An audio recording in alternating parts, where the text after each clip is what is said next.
Yes, yes, on YouTube. The last show we just did on Tuesday's show on YouTube. Yes, I'm aware we had no audio. I think it's working now. Let me double check here as we do this abrupt intro here on YouTube and on Spotify for those of you who are listening on audio only. And just to be sure you guys can hear me this time, I'm going to go to my other screen here, my computer, and we are going to check the audio just real quick here. Just to stand by here for live on YouTube. If you're on Spotify, it doesn't matter. But okay, you guys can hear me now. Finally, crisis avoided. But yes, I'm aware that last show we really didn't. The audio version was fine on Spotify. That was a full hour and 20 minutes or so. The YouTube portion was doing well until the Big Ten championship game. Then all of a sudden, it just went out. The audio went out, and that's on me for not having the stuff charged of the microphones on YouTube. So hopefully, it don't happen today. So because of that, I mentioned this on Twitter the other day, we are going to do a rapid version of our picks. So again, the last thing you heard from me was talking about the Big Ten championship game. So you've already heard my thought. You already heard my thoughts on the SEC championship game, and you already heard my thoughts on Lane Kiffin going to LSU. I think that's things left off. So we're going to start kind of with the Big Ten championship game. This will be a rapid version. This won't be the full preview. Well, I guess the SEC championship game will kind of rehash what I'm picking, but then the rest we'll have to do again, and I guess we'll do it in kind of rapid format since the Spotify folks already heard it, but for the YouTube folks who didn't hear it, apologies. And no, we're not taking on that stream. That's for archival purposes and as a lesson for me to be sure to always have your things charged. So that's a nice little reminder for me. Of course, we are high atop a now cloudy Jacksonville, Florida. It was cold this morning. It was sunny. Now it's cloudy now. We're going to get some rain tomorrow. It's going to be a rainy weekend, so enjoy the good weather, I guess, if you're in the southeast, but I think it's already starting to rain a little bit. But, yeah, a very cloudy Jacksonville, Florida. Kind of fits the mood of the show. We have, again, rapid conference championship picks. Thoughts on the coaching carousel. Again, we have stuff about the Penn State coaching search. We have Chris Kleiman at Kansas State retiring, or did he get fired? I'll let you guys know what I thought happened there. And we also have some Marvel news, too, some big stuff happening there. And we also have Bucs versus Saints as well. This is going to be a big month for us. We're now in December now. It's December 4th, as I checked. Here are the last 26 days or so, or 27 days or so of 2025. December is going to be a big month for us. Yeah, in college ball-wise, we have the playoffs, conference champs. Of course, we have the Heisman next week, Heisman Trophy ceremony. And we have the college ball playoff and bowl games. The NFL, of course, we have the Buccaneers, the rest of their schedule. Things are starting to get real now for them in terms of locking up the division and getting into the playoffs. But I think the thing for our show that's really going to pop off is the Marvel stuff. Of course, we cover college ball mostly. Marvel and Star Wars, as I am a fan of those two franchises, at least in the world of movies, that we cover those over here. And we also cover the Buccaneers for the NFL. I think this Marvel stuff, Doomsday, and the trailer that's coming out with Avatar Fire and Ash, not the Avatar the animated show back on Nickelodeon. We're talking about James Cameron's Avatar. We know the trailer is coming out for that, but some new information, if you will, that has sort of been percolating beneath the surface. I think we could be getting some stuff for Avengers Doomsday, that whole marketing apparatus. I think it's starting as early as this weekend. So keep an eye on that. More on that later in the show. Of course, Bucs, Saints game 2, the last of the 2 games. Every single year, by the way, in the NFL, play your divisional opponents twice during the regular season. So wrapping up that series of the Saints, our biggest rivals. So be sure to subscribe to the YouTube channel. Even with the audio issues, the past show, I'm still recommending you subscribe. Our goal, by the end of the year, okay, we have 27 days left to do this. We need 20 more, or we need 20 subscribers and 10 more subscribers. That's all we're needing for the YouTube channel to grow our channel. We're at 10 right now. We need 10 more before the end of the year, which is 27 days away. I think we can do it, okay? I think we can do it. We need your help to do it. Spread the word around. If you like college football, if you like Marvel, Star Wars, if you're a big Bucs fan like me, subscribe to the channel. That's all we need. I don't know what to say. Subscribe to the channel. Make sure you get, again, our goal is to get to 20 subscribers before the end of the year. If we don't, we'll still do the show. It's not going to go anywhere, but I won't be very happy come January 2nd or whenever the show returns. Is yes, we will be doing a break for the holidays. We'll take a little bit of a break. We'll have some pre-recorded stuff in between, and given how much content we're going to be going over next 27 days or so, or not even that, just the next two weeks or so. But let's get into the show here. We have a lot to cover. Again, because of the audio stuff, we are having to rehash some stuff on the Spotify. I guess technically the last show was a Spotify exclusive for the most part. Conference championship picks. We're going to go through these rapidly. At least the SEC championship game, we're going to go through rapidly. We stopped for the audio cutout during the Big Ten championship game, so we're going to rehash everything that was basically said on the audio-only version, as it turned out for Spotify. We're doing that again. So if you already heard it, you have to hear it again. No, I'm not changing my picks either. So if you listen to the audio version on Spotify, you already know my picks. If you didn't, and you're listening to the muted version on YouTube a couple of days ago, you still don't know who my picks are. So how about that? All right, Georgia, Alabama in the SEC championship game. This was the only conference championship game we picked on Tuesday that was able to be heard on YouTube. I'm still picking Bama to win, and I'm not doubting Kalen DeBoer facing teams twice, both in the regular season and in the conference championship game. He did it when he was at Washington versus Oregon twice. He was in dogging both, won both of them. I'm not rehashing what I said on Tuesday. I still believe that. I'm picking him to win. Even though Georgia's a 2.5-point favorite, I'm still going that direction in terms of picking them to win the game. Let's see here. Big Ten championship game. Ohio State versus Indiana. 1 versus 2. For the first time since 2009 that we're having a 1 versus 2 in the conference championship game, I believe. I believe that is still the case. This is a huge game for Indiana. Like I said on Tuesday, on the audio version and on, I guess, here on YouTube when it was muted. This is going to be, if Indiana were to pull this off, would be the biggest win in Indiana program history in terms of athletics, both in basketball and football. I don't care what happened in football. I don't care if they won a national title during the NCAA tournament. Football is the biggest revenue driver in sports. If they do this and they win this game, biggest win in program history, biggest win in university history and athletics. I have no doubt. For Ohio State or for Indiana to win this game, they have to have Fernando Mendoza to be the difference in this game. He needs to have a Heisman-level performance. We've seen it before against teams like this, or at least with teams like Indiana going against these more powerful teams like Ohio State or Georgia, Bama, Texas, Oklahoma, ditto, so on and so forth. We've seen it before, right? Cam Newton and Dak Prescott at times. Players who were on lesser coach teams, like another example, Manziel, and even most recently with Diego Pavia. We've seen it before. Can Fernando Mendoza do it? Okay, can he actually do it? Another thing I'm worried about with Indiana is that will they necessarily, of course, I'm getting a Windows security update. Nothing serious, it just does it from time to time. Got that on my computer. Got distracted there for a second, but yeah, Indiana, in terms of their physicality, that's my big concern for them. That to me is going to be the difference, the lines of scrimmage. Can they block Ohio State, and can they get to Ohio State? I don't know if they can. I don't think Indiana, at least I don't think they had the potential to do it. Now, can they do it? Sure, but can they? Or they can do it. I just haven't seen them do it yet. Maybe that's what I was trying to say. They can do it. I just don't know if they haven't shown the ability to do it. They can still do it, but I'm worried about it. And that Ohio State defense, by the way, which this Indiana offense will be going against Fernando Mendoza, very, very good. Look, I question Matt Patricia. I questioned him when he was hired. I questioned him going into the Texas game back all the way a long time ago, back in August. I was wrong on that, okay? I was really wrong on that. He has very much impressed me. He has been a godsend for Ohio State in terms of keeping the defensive identity there.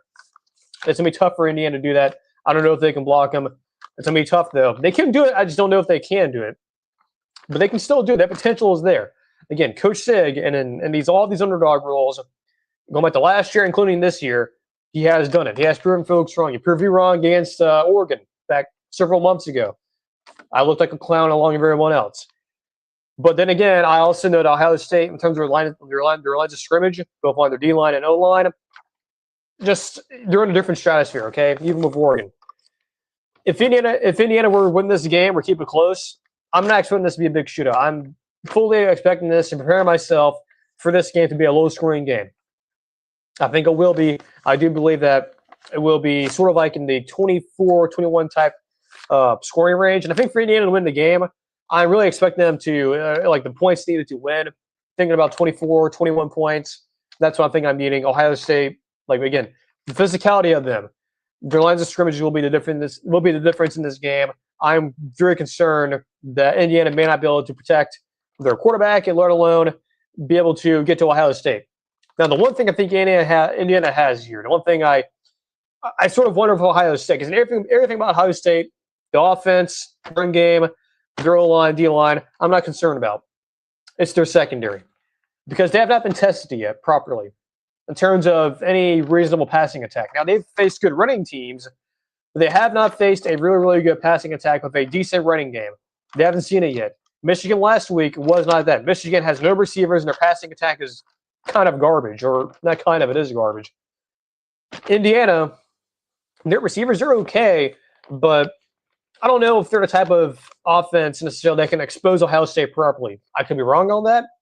Fernando Mendoza, for all we know, he could go out on Saturday night and throw for 300 yards there in Indianapolis. I could be wrong on that. I could be wrong about Ohio State being able to handle them. But look, they could potentially do that. They could have much success on Ohio State. Because again, we haven't really seen them being tested that much. Like the Texas game, kind of, but Texas offensively was not clicking on all cylinders. It was the first game of the year. A lot of newness on there on that roster. So we have not seen them being tested yet. Not in the regular season, and who knows? It could be this week. Who knows? Again, the College Football Nerds model has Ohio State -8. The line on this game, I believe, is still 4.5 for Ohio State.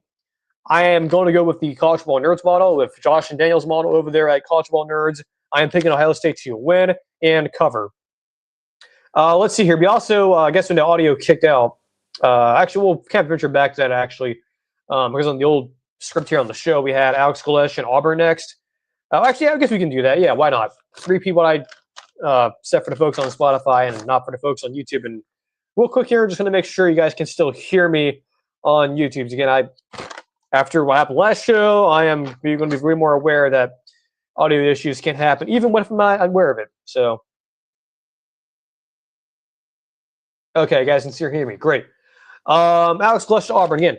I think this is a good hire for Auburn. A great hire.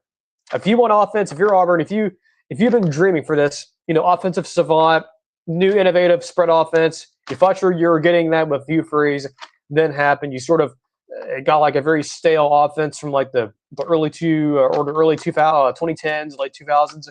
You're not getting that with Mr. Galesh there. You're not getting that. You are finally, if you're Auburn, gone, hopefully, is the nightmares of bad quarterback play and oopsie daisiness of the offense. I think that's done. You're going to be getting a high powered offense. You're going to be running that Baylor Brile stuff with the veer and shoot stuff and the wide splits of the receivers. You're getting that.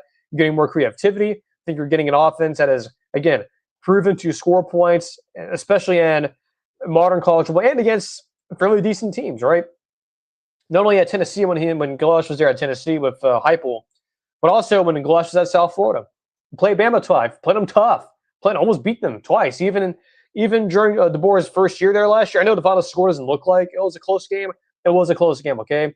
Sometimes the scoreboard can lie to you. It can lie to you. You have to really get into the nitty-gritty of the box score. And also against Florida, they beat them. They beat them on the road this past year. A very talented Florida team, albeit though the coaching staff there was kind of dumb, at least in terms of on the field stuff. Again, like I said on Spotify for those folks, I feel like to me this is Auburn correcting a mistake they made years ago, which was not hiring Josh Heupel back during 2020 after Malzahn was fired. I personally thought they should have hired Heupel back then. I've told folks personally to, at least who are close to me, back when Malzahn was hired, when he was fired, when they were doing the coaching search then, and they were missing out on all these names. And I thought, why haven't they gone after Josh Heupel, right? He runs this cool offense. It's the Baylor Brile stuff. They score points. I thought back then it was a seamless transition from what Malzahn and his player personnel to that. I thought it would have been a good marriage. Didn't happen. They ended up going with a different route.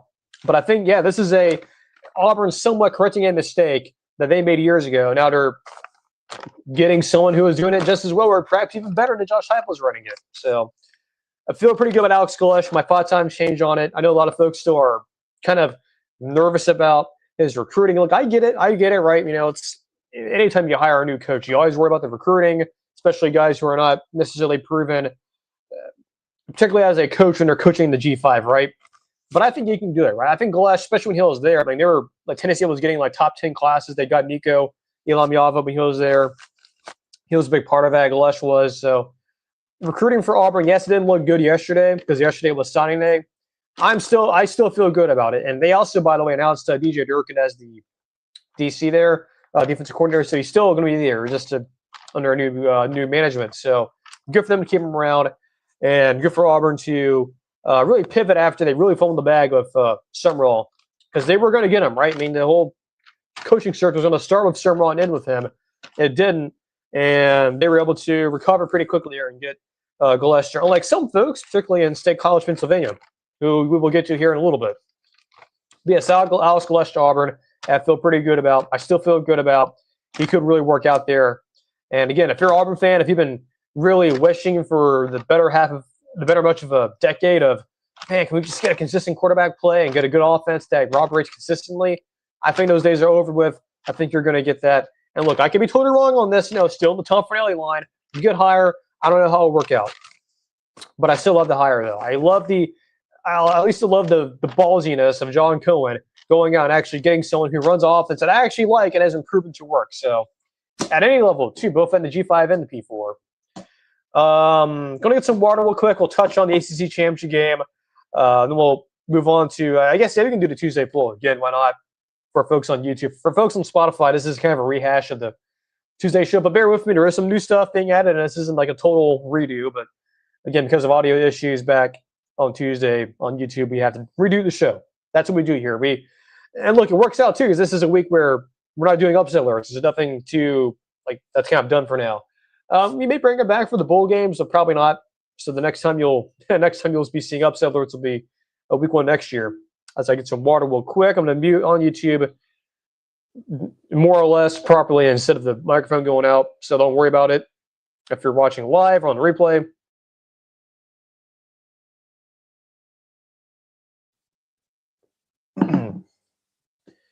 Again, as we are kind of here about 17 minutes in, be sure to subscribe to the channel, okay?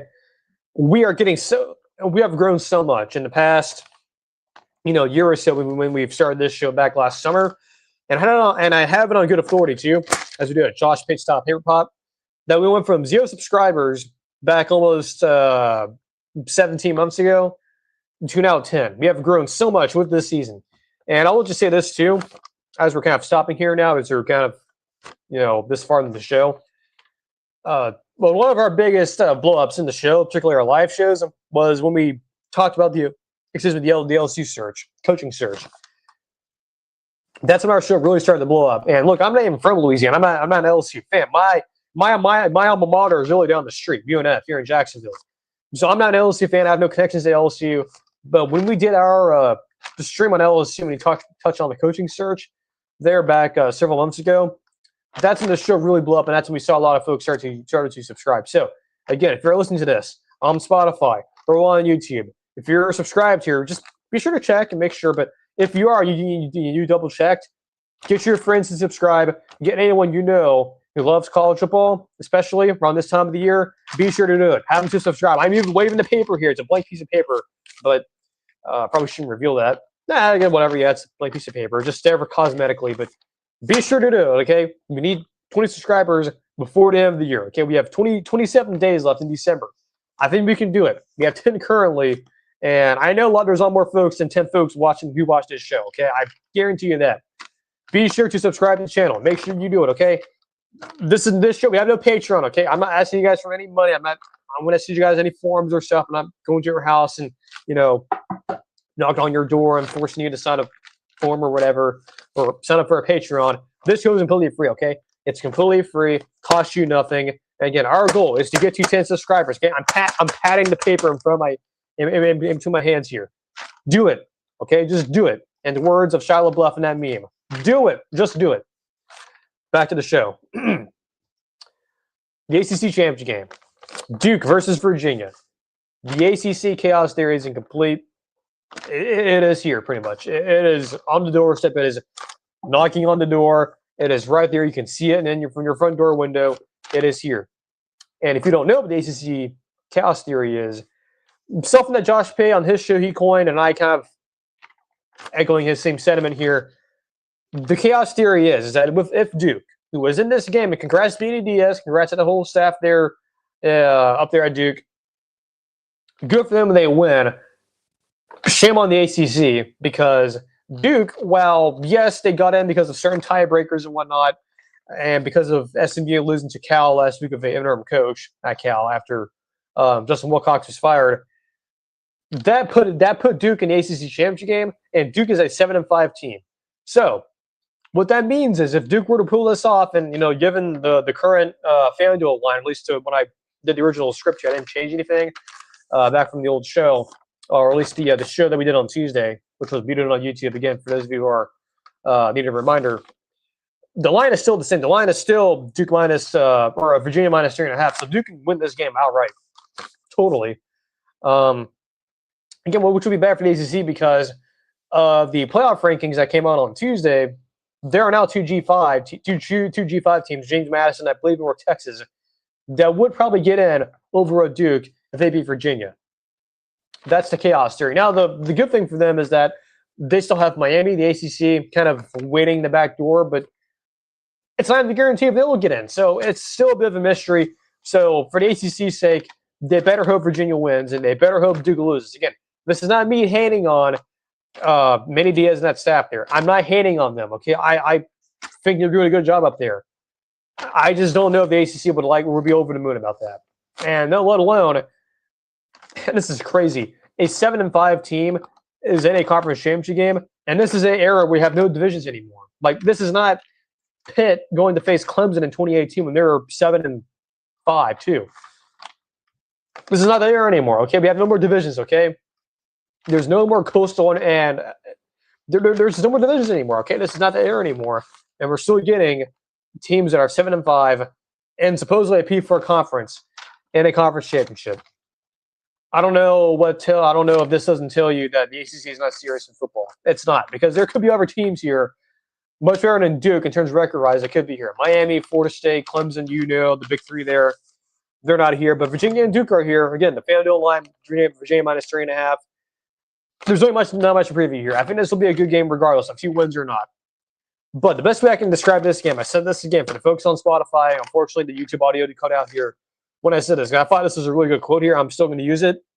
The best quote I can use to describe this game, if the ACC chaos theory is in play here and if Duke actually wins, the best quote to describe this game comes from the great Mike McDaniel.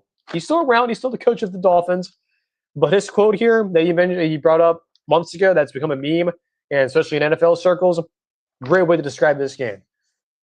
Mike McDaniel, quote, "It's a great morning because we're another day closer to death." That's the best way to describe this game for the ACC. It's a great morning because we're another day closer to death. And look, I'm no nihilist. I'm no someone who hates on people or whatnot. But as someone who roots for the ACC and wants them to get a spot in the playoff, at least one, even though, look, they're not a serious conference to begin with. I think folks, even in the headquarters there in Charlotte, know that. They won't say it out loud.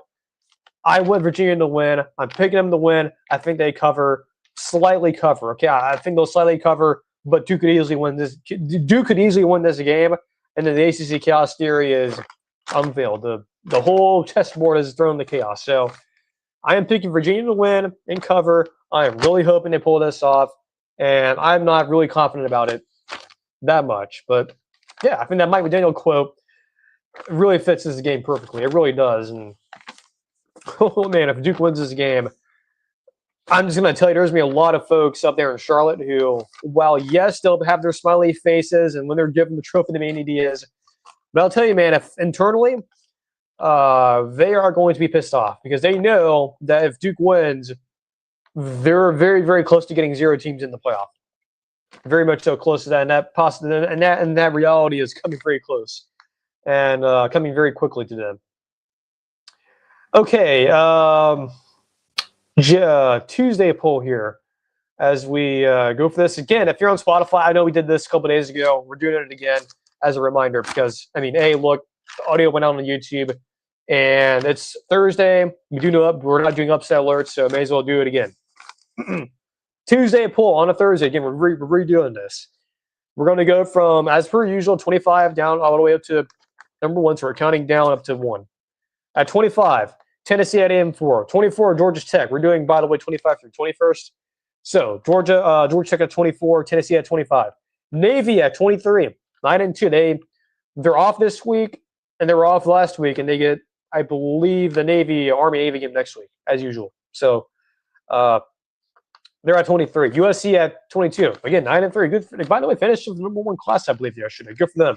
North Texas at number 21, and number 20, Arizona. Okay, 19. I guess we'll do 19 through 16 here. Tulane at 19. Michigan at 18. Virginia at 10. Virginia 10-2 at 17. James Madison, JMU, at 16. We continue to go here from 15 to, we'll do 15 from 11 to 11. Utah at 15. By the way, Utah team too, that's kind of in the same boat as Miami. Folks really think they should be in the playoff. They're kind of in the mix. I don't think they're getting in, unfortunately. Unfortunately for our folks in Salt Lake City, they won't be getting in. I don't think they will. And then number 14, Texas, same with them too. I don't think they're getting in either. I think the committee has made it very clear, even with the win over A&M, they're not getting in, unfortunately for Texas. So they're at 14. BYU, on the other hand, number 13, they're still in play. They played this weekend in their conference champ. They're still alive. Notre Dame, probably their chances are dwindling a little bit. They're number 12.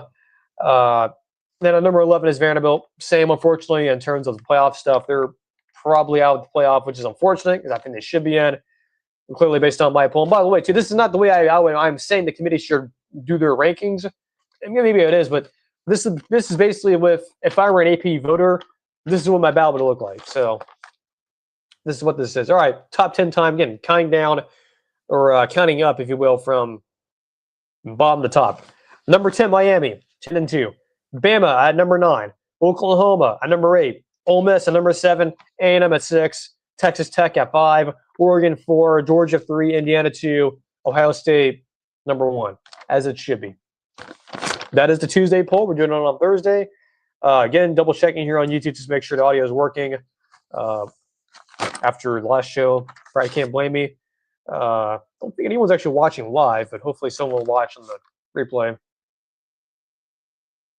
Okay, Barry, you can still hear me. That's good. Again, I made sure to charge the microphones before the show started. Like, there's a second one down there too that's still charging, so we should be okay on that front. Move the camera a little bit closer to me here. You guys can see me. Okay, let's see back to my notes here. Okay, Big 12 championship game time. BYU versus Texas Tech. Very interesting game here. Texas Tech, first appearance in this game. Ditto with BYU. First time for both. This is a huge game for Texas Tech. Huge for them. Like, outside the Mike Leach years, this is the best Texas Tech team that I can remember besides that 2018. Probably the best team in school history if they win the conference championship, which that team in 2008 didn't have the chance to do that because of the Big 12 South and how many teams are so good in that division. By the way, you could do a full-on documentary, by the way, on the whole Big 12 South in 2008. There is a really good compilation, I believe, on YouTube. Someone, I believe it's like CFBM 30, did a nice little compilation there, or a little like compilation, if you will, a little historical time capsule of that. Very good if you have to watch. If you haven't watched it, by the way, you should. But BYU, Texas Tech. FanDuel has this as Texas Tech minus 13.5. How much of game one will matter in this game? Kind of the same way you can talk about the Bama-Georgia game. How much of game one will matter in this game? Can BYU get to Texas Tech, and can they find a way to kind of match them on the lines of scrimmage? Why would I believe they can do that still? Or at least, why would I rephrase that? Why would I believe they can do that? Like, well, how come? Just as a way to sell BYU here, if you were to sell to me, if you're a BYU fan, if you're living in anywhere in Utah or around the area, if you're an alumni, you're a fan, whatever. If you're to tell me, hey, look, I think BYU, and this whole thing of the whole cliche of, hey, it's hard to beat team, or hard to beat team twice. Look, I understand that too. Like, I get that. But then again, much like the Bama game, like I said on Tuesday, and kind of what I said earlier, why would I expect BYU to hold up against Texas Tech's physicality? Why would I believe that still? Even with this being a second chance of them getting it, why would I believe that? I mean, Texas Tech, they went all in the portal for moments like this, to get to Dallas, to get to the Big 12 championship game and win it. which is why there was so much pressure on Joe McGuire to begin this year. I don't blame him too, right? If you went on in the portal, you had all that money from Cody Campbell, you put all of you sort of combined everything into this one big, beautiful thing, and you have a chance to actually win the conference and do something you haven't done in a very long time, since probably the 50s, I believe, actually, is the last time they won the conference outright. This is a Texas Tech game. This is for Joey McGuire and them. And look, I have all respect for Kalani Sitake and BYU, even with the whole Penn State garbage that was going on earlier in the week. I have a lot of respect for Kalani. He has done a very good job there. Look, man, I just don't know if you guys can still block them. Bear Bachmeier, the quarterback there, has to be the difference in this game. He has to play out of his mind. He has to go crazy for them to win this game. Because if he does, this could be close, right? And Kalani Sitake and them, I think it's really weird because, again, a lot of folks think of them as, yeah, they're this like spread it out type team. They throw the ball over the place. Zach Wilson played there. And that might be true, but they are still a very physical team. He played fullback there at BYU. He's a very physical based coach in terms of his style. So look, they could turn this ugly. They can put Texas Tech in the phone booth. They could maybe do that. I don't feel very highly of that. I feel much better about Texas Tech and their ability to rush the passer. The offensive line is very good. Now, one thing about Texas Tech, I didn't mention this on the original version back on Tuesday, is that instead of kicking field goals like they did last time, they need to convert those into touchdowns. If it becomes a close game, you have to avoid doing the field goal thing. And I know it is kind of the more conservative approach, but I would imagine if Joe McGuire and that staff there, if they're listening to the show here on YouTube with the audio working finally, you better turn those field goals into touchdowns if it's a close game. Now, if it's a blowout, if it's anything like this passing game where BYU just gets so overwhelmed and Texas Tech can go down the field and get to the red zone, and maybe they get bogged down and they have to kick field goals, whatever, doesn't matter. But in a close game, that does matter. So that is a little bit of a concern for Texas Tech. Again, if it becomes a close game, you've got to be able to convert opportunities into touchdowns, not just field goals. So I'm still keeping with my pick of Texas Tech. They're going to win this game. They're going to cover. Again, nothing against Kalani Sitake, nothing against BYU. I just think Texas Tech is a way more physical team than you. They have more talent than you. Now, grant you, again, we play the games on the field, not on paper. So, look, could BYU turn this into a phone booth game? Can it really sort of drag you down and play their game, sort of like how Iowa does it with Kirk Ferentz? They could do it. They could certainly do it. I don't know if they can, but they have the potential to do it. So, stick with my pick there of Texas Tech. And look, I can be totally wrong here, and BYU can shock the road, and they punched their ticket to the playoffs. So, by the way, very good clip here of the show. I think we're going to finish under an hour, unlike last show. And I think the reason why last show was so long is because that whole Bama preview was like 15 minutes long. It was very long. Like, it was like 90% of the show pretty much. So, Coaching Carousel news. Again, we're kind of rehashing what we did on Tuesday. But, again, the folks on YouTube couldn't hear it. So, John Summerall is at Florida now. He's been there for a couple of days now. They had the introductory press conference. I listened to a little bit of it. I still don't understand the sort of angst, if you will, of Florida fans. I get – well, let me rephrase that. I knew this was going to happen. I still don't get it. Like, I knew if they didn't get Lane Kiffin, who everyone – up to including the folks here in Jacksonville, up to including people like Dan Pickens. Look, hey, nothing against Dan here. Even though by the way, your Twitter still has that crypto stuff. Hopefully it's not hacked or anything.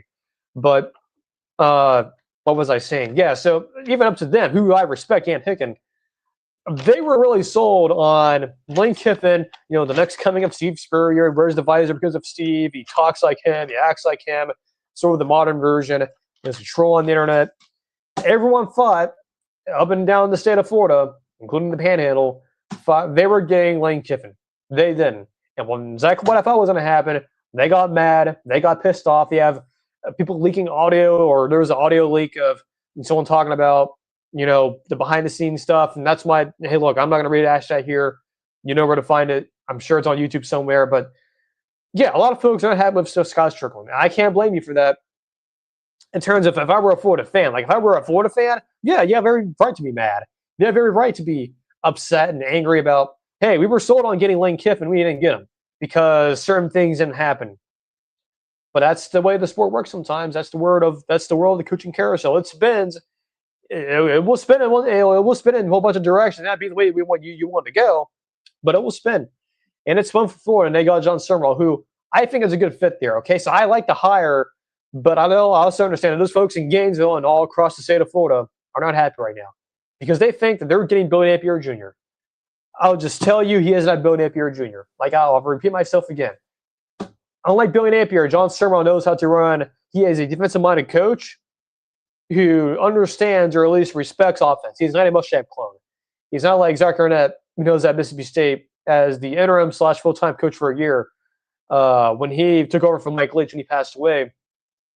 That was a Muschamp clone. He didn't respect the offense. He hired the guy from App State who was running this stupid pro-style crap that obviously clearly does not work for Mississippi State because they're on a resource program, yada, yada, yada. But even with that being the case, it doesn't matter if you're a high-level program or not, this is not a Muschamp clone. He's a defensive coach. He respects offense. And I don't know if they announced if they're bringing in the guy from Tulane or they're going elsewhere. I have heard, again, that Buster Faulkner, the guy, the OC over there at Georgia Tech, who a lot of folks are sort of getting credit for the whole operation up there, not giving it the Brink key, which may or may not be the truth. But Buster certainly is going to be behind the man here, whether it's Florida or now Oregon, by the way, now with Will Stein going to Kentucky. We'll see on that. It'll be interesting to see who he hires, whether it's the Tulane guy who is Buddy there, or it's going to be the Georgia Tech OC, Buster Faulkner. We'll see. But yeah, I think Summerall to Florida, I like the hire. I think it's a good hire. Look, I still firmly believe they were all in on going to Auburn, right? His wife is alumni. He has history in the state of Alabama. He's from there. He was born there. I firmly believe that he wanted the Auburn job. It seems like Auburn was, well, not just Auburn, but I think both sides are getting very weird. It just didn't happen. And they chose Florida. And again, I get why folks are mad. I understand that. But I also believe the rhetoric and the temperature needs to be turned down just a little bit. Okay, just a little bit. Okay. If it turns out we're wrong here in the next couple of years, and look, I will also say this too, and this is something I didn't mention on the Tuesday show. I will say this. The Alex Galesh hire and the John Summerall hire, at least to me, is going to be basically this hiring cycle's version of the Brian Kelly versus Billy Napier thing. When Billy Napier was hired at Florida and Brian Kelly was hired at LSU, this is kind of the whole thing again, right? Where, one school hired the coach that every school wanted, or I guess someone wanted in the case of LSU, right? So I do believe those two hires are going to be compared for basically eternity in terms of how they turn out. So again, I may like the hire, but I understand, and I predicted this correctly, that again, if Florida fans, they knew, or if they found out that they were not getting Lane Kiffin, they were going to want the total regime change there at Florida. And I don't blame them for that. I think Strickland probably shouldn't have been making a hire to begin with, but that was Florida's prerogative, and it is what it is. As for Arkansas, I totally understand this, and I kind of agree with them in terms of how this whole hire went down with Ryan Silverfield. Again, Silverfield is a good coach. He is a good G5 coach. He is well respected. Again, sort of rehashing what I said on the Tuesday show for the folks on Spotify. He's a good coach, right? He's a good G5 coach. Now, the reason I would be concerned is because of the whole Mike Norvell thing, right? Another Memphis coach. He is Norvell's buddy. Runs a very similar offense. He's in that system. I get I understand why you would be concerned from that standpoint. Now the other stuff about hey, he's a G5 coach, didn't do well. He didn't do all that well in Memphis. He did fine in Memphis. He won 8+ games per year. Look, man, Arkansas is one of those jobs, sort of like Kentucky, Missouri, South Carolina, Mississippi State, where it's in that whole category of take the checks, take the losses, as Bud Elliott says, right? Arkansas is one of those schools where you should be lucky you're in the right conference in terms of the right sticker on your helmet because you're getting the most money. Although I would imagine a lot of the fans and even some of the administrators would much prefer them being in the Big 12 because they have a much better chance of winning that conference and being, or at the very least, they're on the same level of playing field as those teams, but they're not in the SEC. But again, because of the money, they're not. I understand your frustrations there. I understand that you're not happy with your AD either, the €100 check. Again, and the words of Tom Fornelli, good hire for Arkansas. I don't know how that will work out. We'll see. Again, touchdown. Mark Stoops at Kentucky. He's out. He's fired. Will Stein is in as the new head coach at Kentucky. He will be staying, by the way, with Oregon during the playoffs, which is good for Oregon because I think if this was a Lane Kiffin situation where his services were no longer needed, that would be pretty strange for Oregon. Again, I think Buster Faulkner, in terms of if you're looking at who would be filling that spot there up there at Oregon, the OC spot, I think he's an option. I think there's people on staff there that could be a good option. But again, much the whole Stoops thing, again, like I said on Tuesday, sometimes at some of these places, much like, again, the whole take the checks, take the losses group, you have to every so often restart the hype cycle and get folks believing, even though it is a big lie, right? The whole thing of, we got to do this thing or that thing to get the new, get a new coach in, and that will take us to the new level and compete for a championship. It's a lie. They know internally that you're lying to you, but again, it's sort of one of those situations where it's a lie. And look, lying's not a good thing, but there's also such a thing as a good lie. It's a good lie to say, look, we're making this hire to bring in someone who we think might be a little bit better than the option we just had, even though we may know that's not the case. But it's to, get the hype cycle started up, get asses in the seats, get the ticket sales going. So I get it. It happens. And at Kentucky and Mark Stoops, it just happened, right? And like I said on Tuesday, Stoops in a lot of ways deserves a statue there, what he built there. Kind of like with Franklin over there, or up there with Vanderbilt when he was there. Both of those guys, frankly, deserve one. And especially with Stoops, I mean, again, the next time we see Kentucky reaching the highs of 10 wins, 9 wins, or even 8 wins, at least consistently, the next time that happens, most of us, including me, will be in the cemetery. It'll be long after I am on this earth and whatnot. So, again, Jonathan Smith also fired at Michigan State. I thought it was going to work there. It didn't. They bring in Pat Fitzgerald. It's since been confirmed since the Tuesday show. Again, a lot of folks concerned about Pat Fitzgerald. I get it. He didn't necessarily adapt well to the whole transfer portal, NIL stuff. We'll see what happens up there at over there in East Lansing. But good hire, I guess. I don't know how it will work out. But a new development is a Brian Hartline, the OC at Ohio State, the longtime receivers coach there. He replaces Alex Galesh at South Florida. Again, still in the line from Tom Fornelli. Good hire for South Florida. I don't know how it would work out. I'm just being honest here. I don't know. He's a good recruiter. He has a lot of history down there in South Florida, at least that Central Florida, South Florida region of recruiting. So, I mean, he was definitely in line for the Penn State job, and at least he was being considered for other big-time jobs. I think this was a situation where I think folks want to hire him, but there's sort of this kind of nervousness about hiring someone who has been a long-time position coach and assistant coach who has had opportunities to get high-level jobs and let alone also be the OC at Ohio State. But he's been passed up by other candidates. So that is probably why you didn't see him get the Penn State job or whatnot. I think this is good. This is a good starting point for him. Though I will say, man, I am using some caution here. Besides Alex Galesh, look, the last time they did this, South Florida, they hired, at least from a big-time program, before Galesh, they hired Jeff Scott, who was at Clemson. He was the OC there. Probably wasn't the best hire to begin with. But a lot of folks were saying, hey, it's the Clemson offense. It'll score points. They won, combined, 5 games there total over, 3 years or so. It was an awful hire. That's my only concern here with Brian Hartline is this Alex Galesh, or is this going to be Jeff Scott? I don't know. We'll know in the years to come.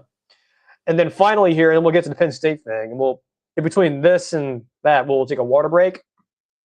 Chris Kleiman retiring from Kansas State. This was sort of breaking news. We wouldn't have been talking about this anyway. My impression on this, at least my feel on this, it kind of feels like, and I kind of agree with some of the other analysts out there, the folks in the media, college football media, it feels like to me that this sort of was a silent firing, kind of like a couple years ago, or not a couple, 10 years ago when I forgot who it was. It was Wisconsin in 2014, I believe. I forgot who the coach was. I think it was Gary Anderson, I believe. Is that who it was? Yeah, Gary Anderson. So this to me feels like kind of like Gary Anderson at Wisconsin, particularly his last year there when he resigned after the Big Ten title game and he goes, I believe, to Oregon State, I believe. And the thinking there was when Gary Anderson was let go, or when he resigned or whatever, and he left to go take Oregon State, the thinking out there, or at least at the time, was I didn't know this until a couple years ago when someone brought it up, and it may have been Bud Elliott on Cover 3 when someone asked him a question about it, that the thinking is, or at least the thinking was in the industry was, he didn't resign, he was fired. And they didn't make it public. Like, that's probably what happened. Like, you don't go from Wisconsin and go to Oregon State. I don't care if you have relations on the West Coast. That's a downgrade. And he made that happen, or at least he did that. And it's clearly that's what it was. It was a silent firing, probably some ultimatums given from the then AD there, Barry Alvarez, the former coach. Probably was, hey, we don't like the direction you're going. It's not really the way that we would be going as a program in terms of offensively. We prefer more of the, ground and pound pro style stuff while you're doing the spread stuff. He ended up leaving. I think it was very clearly that was him being silently fired. I think that's what's happening here. I kind of believe that Chris Klieman was basically fired. I don't like it. Again, look, it is the deep state of college football. This happens sometimes.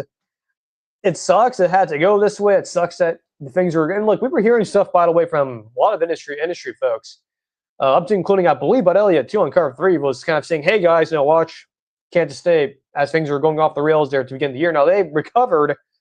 Then they had that crazy game against Utah. They lost it. They beat Colorado into a coma, and they're going to a bowl game. I mean, look, it sucks. It had to go out this way again. I know it looks like he's retiring. From what I'm hearing, this was basically him.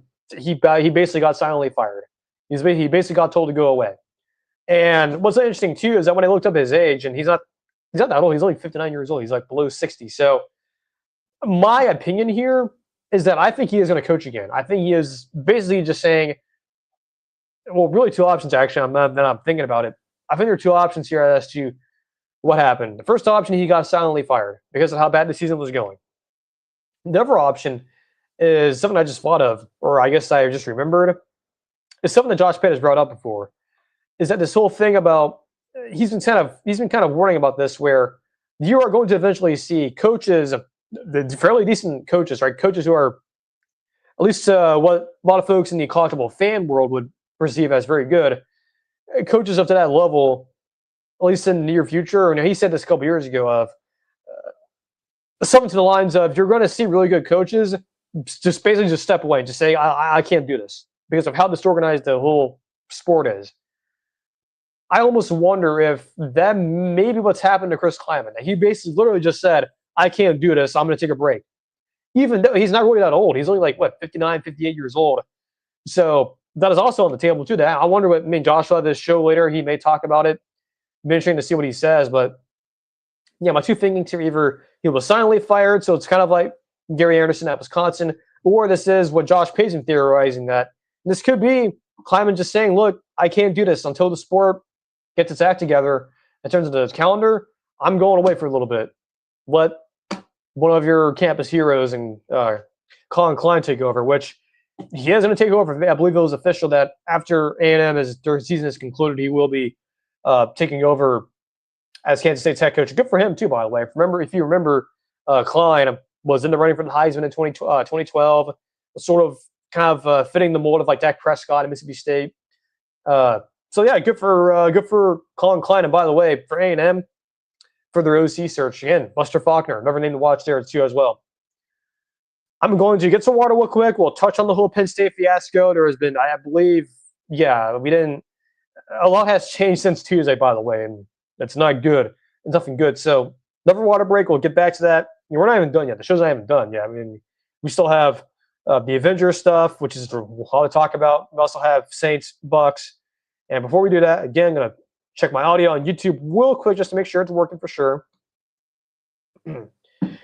Let me see here. Go to the stream. I don't think anyone's watching live. Okay, we are. You can still hear me. That's great. So I'm going to mute here on YouTube and get some water, and then we should be ready to go for the rest of the show, just to make sure the voice will be able to handle it.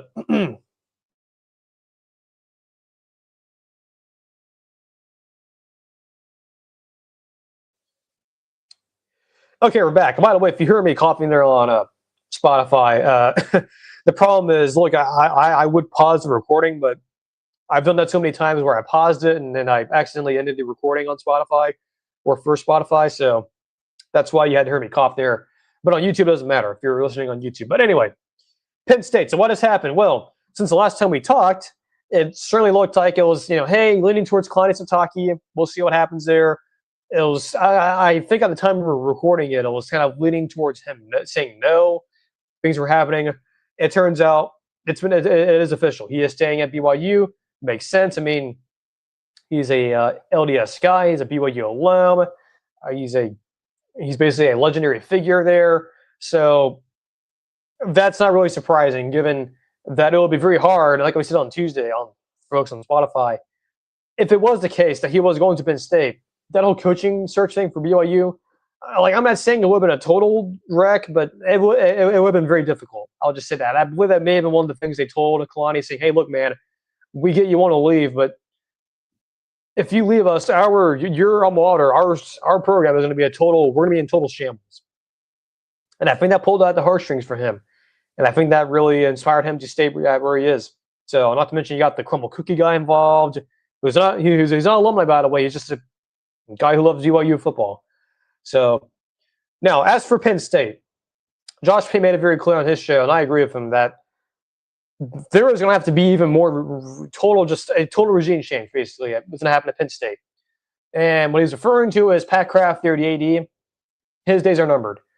He will probably be removed from office. And this whole situation at Penn State, by the way, is very reminiscent. And if you're a Penn State fan, this is not a good comparison. This is scarily similar to the whole Tennessee coaching search in 2017. If you're a little bit too young or you don't remember, which is weird to say because that was only like 7 or 8 years ago. But if you were too young to remember or just don't remember, period, that whole situation in 2017 with Tennessee, that was after Bush was fired, right? It was there for a number of years, underachieved given how bad the SEC East was back then, or the old SEC East. He ultimately, when he was fired midseason, sort of like James Frank, when he was fired reasonably early to give themselves enough time to hire a good coach ahead of other jobs opening up. Tennessee did that, but much like Penn State, they fumbled the bag really bad. They missed out on a lot of coaches. They had their AD at the time, John Curry, going all over the country. Eventually, I believe he got to the point where he was either going to or had talked to Mike Leach, the late Mike Leach over there at Washington State. He talked to Mike Leach, was going to bring him back, but the school administration said, you're coming back. They fired his ass. He was out. And I have a feeling, and eventually for Tennessee, they eventually settled on Jeremy Pruitt. And you all know what happened with him. He got fired for both mostly on the field and some off, mostly on the field. And then they used the total, convenient escapism of, recruiting violations. But anyway, that's happening at Penn State. Penn State this year is basically this version or this cycle's version of that 2017 Tennessee search. It's basically going that direction. And much like that 2017 Tennessee thing, I can't agree with Josh Payne. I think Pat Kraft there, his time in office is done. I think he will probably get removed. I think there will be basically a total regime change there, total cleaning of house. And this search is going to continue. It's going to continue probably. I know a lot of folks are still hammering at Terry Smith. Let me just be honest with you. If that were to happen, I don't think that would go very well. Look, I get it. Terry's a Penn State alum. He's very, very well respected up there. Look, I don't hate Terry Smith. I've never met him before. But do the old paper pop here. Do you remember what happened at LSU when Les Miles was fired? And they did their own coaching. This is also another comparison, too. It's sort of like that 2016 LSU coaching search. Honestly, kind of the same thing, too, there. That in the Tennessee search the year after. LSU landed on at Orgeron after they missed on a Jimbo Fisher, and I believe they also missed on the Houston coach at the time, Tom Herman. Missed on both of those guys and missed on some others as well. They settled on Ed Orgeron, who was not very popular in terms of being this Grand Slam hire. Now, folks will tell you, well, yeah, eventually it worked out, and like he didn't do that bad, right? Up until the last couple of years there, which is true, right? What was it, 9 wins, I believe, and 10 wins his first full year, and then national champs. I get that. Here's the thing, though. No, that's not always the case, right? I believe who was it? Bill Stewart, the late Bill Stewart, who took over for Rich Rod after he left and went to Michigan. He took over at West Virginia. That didn't really go over that well either. So what I'm trying to say is, if you're Penn State, if you're someone who is thinking, "Hey, we get Terry Smith to replace James Franklin," that's a good hire. No, it's not. No, it's not. History tells you it's not. So that, if I were a Penn State fan, I am hoping that doesn't get to that point. I mean, look, they've already basically fucked over the recruiting class, and then it doesn't matter, I guess. I mean, at this point. But in terms of candidates who are still out there, like who will, where will Penn State go? There are 3 candidates here that I want to mention that I am surprised have not been looked at, basically been looked at all, period. Now, one of them is a pipe dream and kind of my personal favorite, but there's 2 ones here especially that I am really kind of stunned that have not been talked about more. The first one is Cliff Kingsbury at the Commanders. He's the OC there. He's a Big 12 guy, coached at Texas Tech there with Mahomes. Yes, that was great, but, the records there weren't that good. And then he coached at USC briefly with Lincoln Riley. So he's a spread guy. He's a total offensive guy, air raid guy. But for a Penn State fan, why would that be so appealing? Well, he's a offensive guy, unlike James Franklin, who didn't necessarily run the best offenses when he was there. So at least as a Penn State fan, if you get Cliff Kingsbury, you're getting that, which is, in my opinion, better than like Daboll and some of these other dumb candidates who I don't believe will be in play for the job. Kingsbury, though, brings a different flavor. Now, the problem with him, and I agree with it, defense is probably going to suck. Recruiting, we don't know. But as people say, and what people have actually ironically said about James Franklin, if you do go after Cliff Kingsbury, who does have more experience in coaching in college than someone like Brian Daboll, who knows? This could be Cliff Kingsbury 2.0. Maybe him coaching in the pros was a bit of a wake-up call for him.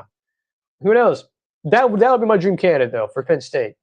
I know it sounds like I was kind of shitting on him there towards the end, but if it is sort of like this whole, Coach 2.0 thing, like if it is indeed Cliff Kingsbury 2.0, maybe he is a change man. Maybe he has indeed evolved as a coach and could actually work out there. If that's the case, that'll be my hire. Now, these 2 other names here who are more or less in the college sphere, if you're want to use that term, these 2 names are 2 names that I am shocked that I've not mentioned more than they haven't. More than they have. First one is pretty obvious. I agree with Josh Pape, Matt Campbell. Like, what about Matt Campbell has scared Penn State and has scared Pat Kraft? What? Because he hasn't coached in the Midwest before? Or at least, not the Midwest, but the East Coast? He was coaching at freaking Toledo, and he's doing much better than freaking Jason Candle, who also, that's a name too. I really hope does not get brought up. Because Jason Candle, unlike Matt Campbell when he was at Toledo, Jason Candle is really, really bad or at least he's doing a poor job there. Now, it may not seem like it, but if you listen to people like Bud Elliott, who have really done he's talked about Jason before. His handling of Toledo is like if someone were to go to Alabama and just completely fumble the bag. Like, it's really, really confusing as to how bad Toledo has been under Jason Candle, given how dominant they are in recruiting and just overall stature there in the MAC. Like, it's a total mismanagement there, total coaching malpractice. So no, if his name is brought up on the coaching search there and he's even the hire there at Penn State, I would not blame you guys for totally rejecting that. If it's Jason Candle, please not let it be Jason Candle, because it may end up getting that way if these 2 guys on the list here that I have mentioned on my notes are passed over. But Matt Campbell, much better hire than Jason Candle. Matt Campbell has had the best stretch run in Iowa State football history in their 130-plus years of football. He's had a 10-win season, a 9-win season, and multiple 7- and 8-win seasons. Before that, I believe it was Paul Rhodes, the coach before him. He was having multiple 2-win seasons, a 1-win season. I believe a 3-win season. So yes, Matt Campbell should be in play here. Why is he not? I don't know.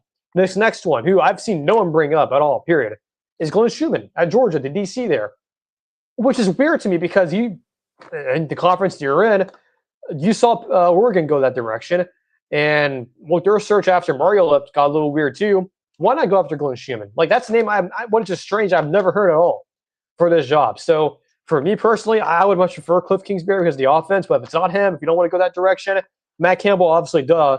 I mean, look, credit to Josh Payton. Josh Payton was hammering that name, and that's not because he's an Iowa State fan. He was doing it generically, I think. But the name I'm going to bring up here, which is I'm surprised has not been brought up, is Glenn Schumann.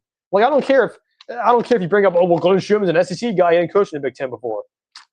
What about Dan Lanning? Dan Lanning was an SEC guy. He coached at Bama, coached at Georgia, staying in that southeastern region. He's at over at Oregon. He's one of the top 10 coaches in America.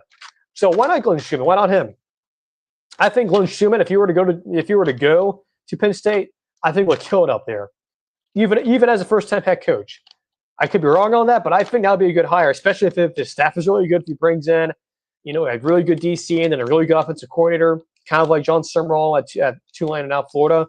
So, yeah, why not Glenn Schumann? I'm very surprised why his name's not been brought up. I don't know why. I mean, like, the guy's a very good DC, and he's been up for other jobs. It was mentioned for all these other coaching positions. I don't know why he's not been brought up for this one. It may get to him, but, yeah, Jason Candle, if it gets to him, no. I would fire a Penn State fan. I would not want Jason Candle as my coach. I'm just getting it out there now before it gets out there officially. But no, if Jason Candle, if I see that name from like Pete Thamel or any of these guys, look, I'm not getting mad at Pete Thamel or them. Like if that name gets out there properly, or at least in a way where it's official, I'm not saying the reporting is wrong. It's just as someone who, again, has listened to people talk about Jason Candle and the way he's poorly mismanaged Toledo. No, that would be a horrible hire. Okay, it's his record at Toledo may seem good, but it's way worse, man. It is way worse, especially for those of you who follow betting. Like betting on Toledo and Jason Candle to cover games when they should be. No. So do not hire Jason Candle. Matt Campbell, Glenn Schumann would be the two names I would hope to hear, not that. And also Cliff Kingsbury as well. I know you got pretty heated there, but man, I just no. I would not want Jason Candle as being my coach there at Penn State. Again, just get it out there before the name gets officially out there. I'm going to take another water break real quick here. We'll mute on YouTube, then we'll touch on this Doomsday stuff, which is really starting to pick up steam here.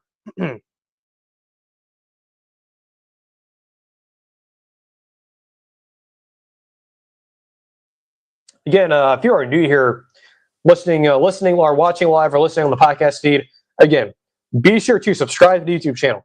Again, our goal is to get to 20 subscribers, 10 more subscribers in the next 27 days. We can do it. I think we can do it, but we need you guys to help out. Whether it's getting your buddies to subscribe or taking their phones and whatnot, or going on to their computers or TVs or whatever, however they listen to it, or however they go on YouTube. Just subscribe to the channel, okay? Just do it. I mean, look, again, this show's not going anywhere if you don't get to 20 subscribers in the next 27-ish days. But I won't be happy. I will say that. I won't be happy, but no, the show will still be around. But it would be nice before the end of the year. It would be a nice Christmas present if we did that. If we got to 20 subscribers. That's all I'm asking for. Again, real quick here, just to check audio on YouTube. Make sure you guys can still hear me. I think you can. I think the audio's doing fine. Let me see here. Go back to the stream real quick. Again, like I said, subscribe to the channel. Again, nothing happens if you guys sign up. If you guys subscribe, now, you don't sign up for anything. It's not behind a Patreon. Like, we don't have anything on this show. Like, everything we talk about here is all free of charge.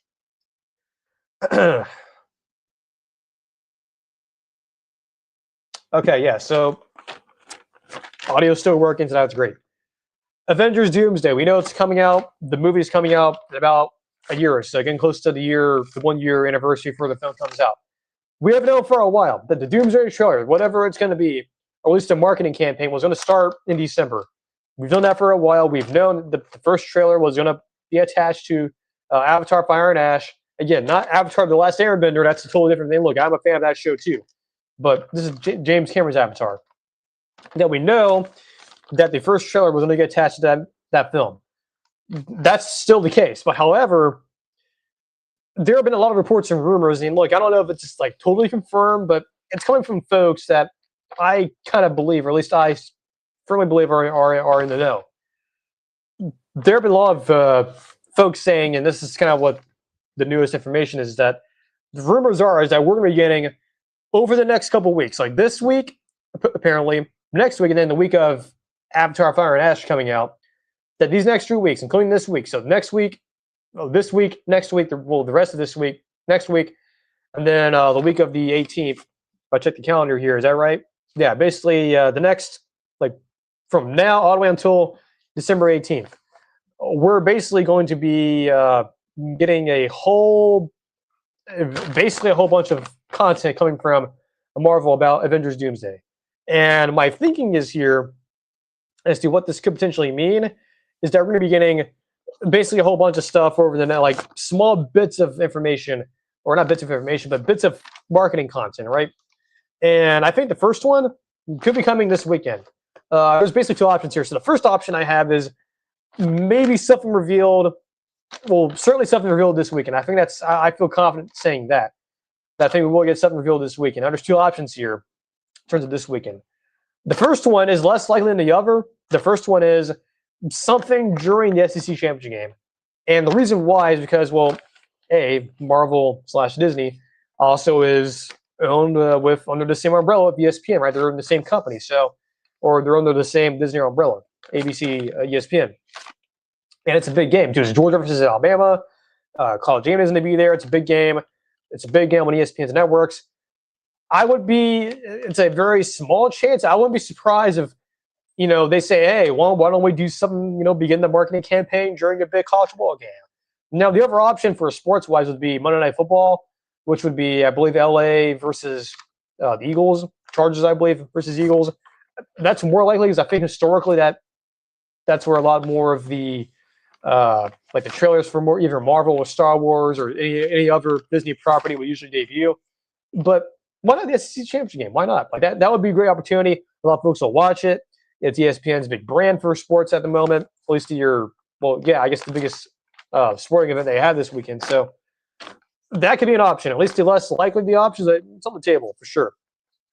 However, this weekend, the more likely option is if you've been following the Fantastic Four X account, Twitter account, they've still been posting that thing they do every single Sunday of like the footage of, Reed Richards, Pedro Pascal, and Vanessa Kirby, Sue Storm doing their little tour thing that was in the first trailer, saying the whole thing of, hey, we have dinner here every single Sunday at 7, yada, yada, yada. People are thinking, I forgot who it was. It was one of these like ex-internet personalities who are big Marvel fans brought up, it wouldn't be out of the realm of the possibilities of Marvel them doing something on Sunday around 7 p.m. And I believe they've done it before. I believe it was during the promotion or the marketing for Fantastic Four when it was right before, I believe, the next big trailer that came out in May, I believe, when they put out something, where they tweeted out something at 7 o'clock on Sunday. But it wasn't that clip of, Reed giving the tour of the Baxter building and him saying, hey, we have dinner at 7 and whatnot. That old cliche, that old spiel. Instead of that, they did like a clip, I believe, from the trailer that was going to debut the day after. They could do that. Like, they could easily do something at 7 o'clock Sunday when that post usually goes out on that Twitter account, X account. That's more likely than, I believe, them doing something during the SEC championship game. Now, the other sort of crowbar and then bicycle spokes here is that there is the CCXP. I believe it's Brazil's Comic-Con, I believe, that's going on. There was rumors and theories that, hey, they could debut something there as well. That's not totally likely, but it's not impossible. And I believe that is going on this weekend, I believe. So, hey, if there's something at least something during the SEC championship. I'm not saying they will debut it during the broadcast or during halftime, but at least during that time, like during Saturday potentially. But more likely something during Sunday around 7, so like before Sunday Night Football, I guess. So who knows? And no, I'm not saying it's a trailer either, by the way. Like before Fire and Ash, I believe these the next 2 weeks, these little two pieces of, I have two fingers up here. These next two opportunities here for pieces of content, they're not probably going to be trailers. They're going to be just little snippets, if you will, of marketing stuff, which will eventually lead up to the big trailer that will debut with Avatar Fire and Ash and probably debut during, or at least I think this Sunday will be a little snippet, but I think you guys get the point there. However, December 11th, I believe, is a big day to watch. And that's something that a lot of scoopers have been talking about. A lot of these Twitter personalities have been talking about. I know Josh over at Den of Nerds has been talking about it too lately. I believe a week from today, which is this time next week will be a week from the trailer debuting for Fire and Ash. I think something big will actually drop next week. and also in addition to this coming up Sunday. So next week, I think we will probably get the announcement of a trailer coming. I think that's what's going to happen. So on either on Saturday or Sunday, we're going to get, hey, little snippet, little social media post, if you will, of footage of Doomsday, new footage. But then I believe next Thursday, this time next week, I think that's when we're going to get the announcement of, hey, the trailer is coming. Go watch Avatar: Fire and Ash, and then I guess like the Friday after, it's when it'll actually post online. That's I think is going to happen on next Thursday, which means we'll probably get like a little teaser, if you will, a teaser footage, actual trailer. It's like an announcement, little ad for it. May show like some brief look at Dr. Doom, or DJ's Dr. Doom. So that I think is going to happen. So just to recap, what I think is going to happen here. So I believe either during the SEC championship game, during the broadcast, or on Sunday night, being posted on the Fantastic Four's social platforms, they're probably going to have some little snippet, okay? Little marketing snippet, little clip or whatever, instead of their typical, 7 p.m. dinner thing on Sunday. And then I believe next Thursday, a week from today, they're going to make the trailer coming out. They're going to make the announcement for the trailer. And then the trailer debuts with Fire and Ash, initially exclusive to theaters, and they're going to post it on YouTube, I believe, the day after on Friday. So that's I believe the schedule. If I were to sort of draw this out, that's the path I believe.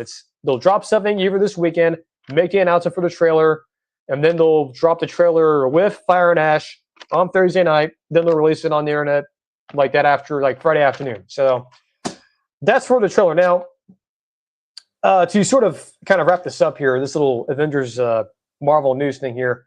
It's not really news, just something I've been seeing people talking about.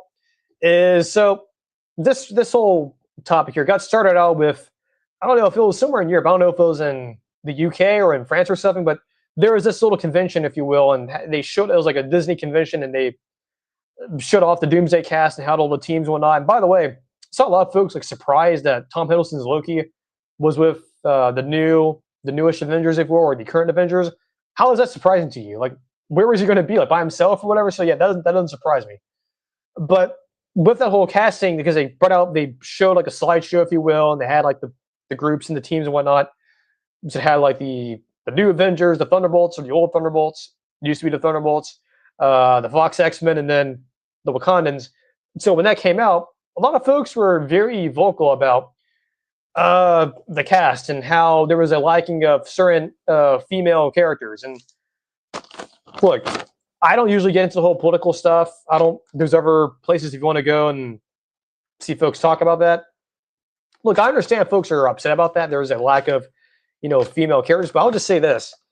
I'm going to echo what Josh over at Den of Nerds just said. I firmly believe that Marvel, within the last year or so, has really pivoted and has tried to go in a more of a different direction that's more friendly to what their actual audience is and what their sort of what the demographics say.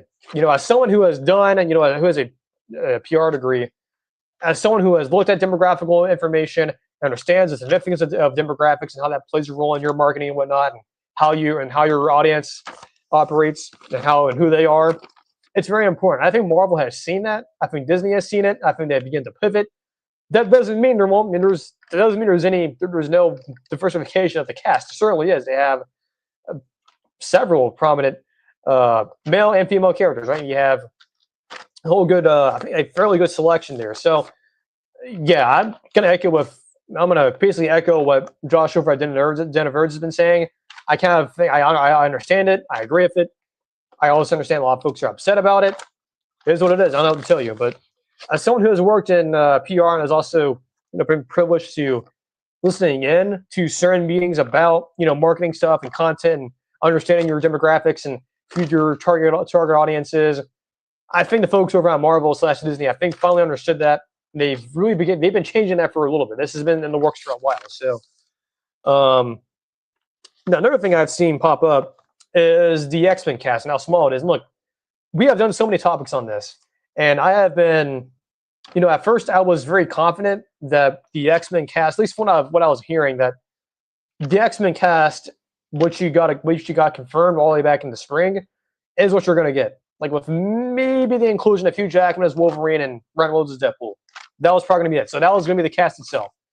And the reason why I originally thought that is because, well, look, it's money, and look, there's only so much money you can go around with, not try to, make the budget go higher. And also, certain folks, certain actors, whether it's Famke Janssen or Halle Berry or Anna Paquin, for various reasons, and among others too, who were off the original X-Men cast, who were not with the original X-Men cast during the announcement.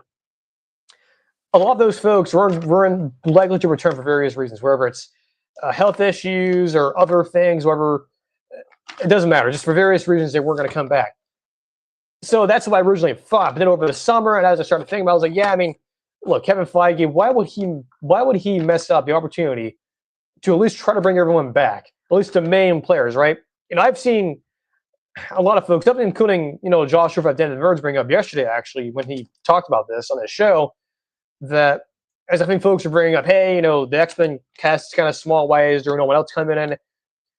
He and some other folks have brought up this whole idea of, there's at least in this is them saying, that's not me. They kind of what they've been saying is, look, there is a non-zero chance that they will include some of those characters, but they're going to be recast. Now, my response is, before I get to my response, their excuse and their example is, look at Deadpool and Wolverine. Like, there were so many characters in that movie that were not played by the original actors. Well, my counter to that is, those characters weren't really that marriage. Like, you're telling me that the character of Toad, who was in the original X-Men, played by Ray Park, who did Darth Maul in the Phantom Menace, you're telling me that, like, they're going to apply that same logic to Storm, Jean Grey, and Rogue? Like, they're going to go that way? Like, those are the main characters of the original movie. So why would you that doesn't, using that logic doesn't make any sense. Like, that's not the same thing as replacing a character that a lot of folks probably forget. Like, I don't understand that. So my current suspicion here is that, and I think I said this weeks ago too, that if these characters are like, if this is the original X-Men team, or actually, let me rephrase that. I don't know what I was saying there. My stance is still the same. So if Anna Paquin's not coming back, if Famke Janssen's not coming back, if Halle Berry's not coming back, if they're not coming back, either don't include those characters, or just find a way to include them. That's all I'm going to say. Either they're in the movie or they're not. I've also seen folks bring up again, hey, those late set images, which are real, by the way, not AI, that were showing like these statues on on the front lawn of the X Mansion, and maybe those statues were sort of there to pay respect to certain characters who couldn't come back because their original actors couldn't come back. That's possible, but again, my stance currently, this is how it's going to be, at least for a little bit until I see other evidence, is that for the characters who were not in the original casting announcement for the X-Men, especially, if they were not announced with the other X-Men actors, either those characters are not in the movie or they are, but they're just saving them. That's all I got to say there. So, and no, they're not going to go and recast them. I don't think that's going to be the case here. And look, I know a lot of folks have said before, actors are expendable, but again, it would just make me a little bit confused as to why would Kevin Feige go out of his way? By the way, he worked on the original X-Men film, by the way, so they know who he is. And it's like, those are the major pillars. This isn't like replacing some, like a character like Toad, who folks don't even remember was in the movie. It's like, that's different. If you're replacing like Jean Grey, Storm, Rogue, these are prominent characters of the X-Men team, and you're telling me that, oh no, they're going to replace them with, do the Deadpool Wolverine protocol and replace them with no-name actors. Garbage. Complete garbage. Either they're in the movie or they're not with the original actors, or they're not, okay?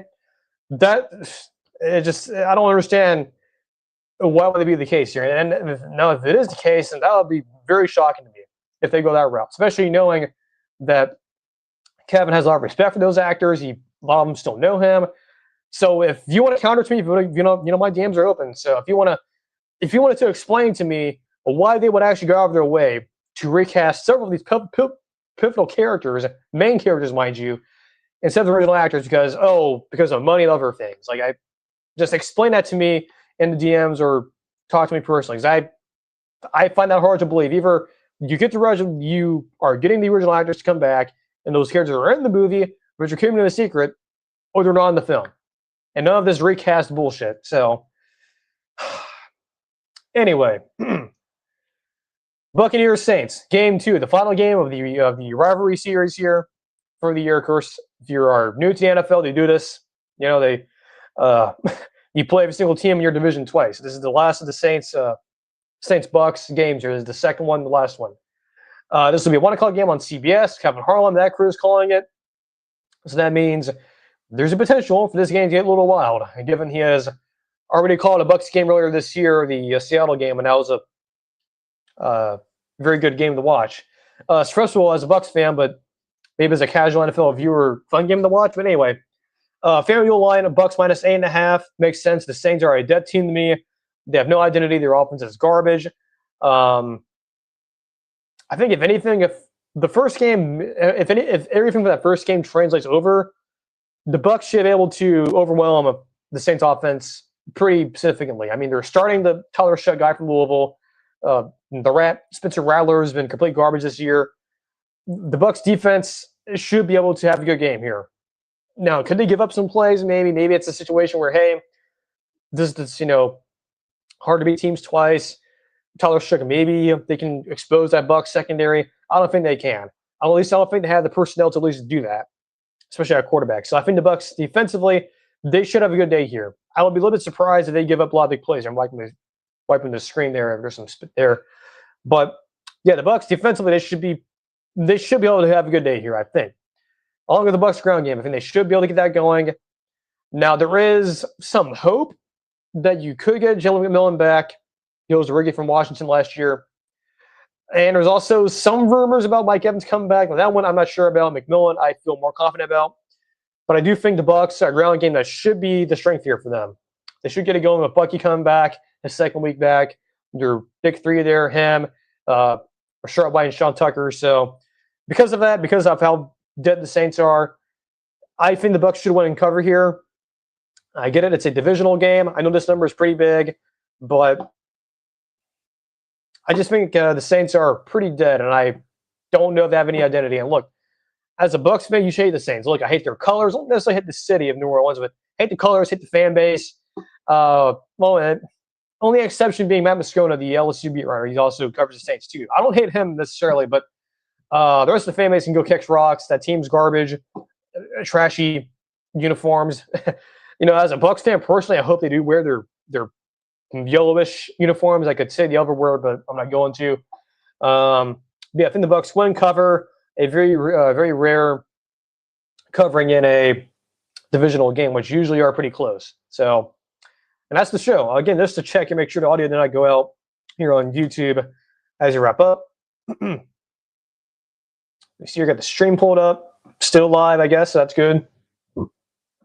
Okay, good. You guys can still hear me.